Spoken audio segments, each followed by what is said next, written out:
ये क्या है, ये क्या है? ओह नो, ये मेरा फैशन है। अच्छा, फैशन है, ये मेरा फैशन है, तुम नहीं समझोगे। फैशन? हाँ, ये ठीक से पहन लो दोस्त, ठीक से पहन लो। ओके, मेरे चश्मा खींचे, ये सब कौन है? सब खड़े रहो इंडिपेंडेंटली, मुझे तो हर वक्त ही नींद आती है। चलो थोड़ा सा वर्कआउट कर लेते हो, चलो थोड़ा सा किताब पढ़ लेते हो, चलो तालियां तालियां तालियां दोस्तों तालियां। हाँ, क्या है वहाँ पे, क्या है? लड़कियाँ? नहीं, मैं नहीं लड़की देखने जाऊँगा, मैं अकेले जाऊँगी।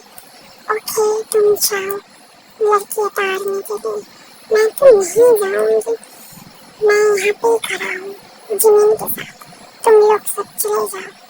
क्यों? जाओ ना, फिर चले जाओ। हाँ जी, मैं यहाँ का टीचर हूँ और तुम यहाँ का स्टूडेंट हो। मिलते हैं नेक्स्ट एपिसोड में, बाय बाय।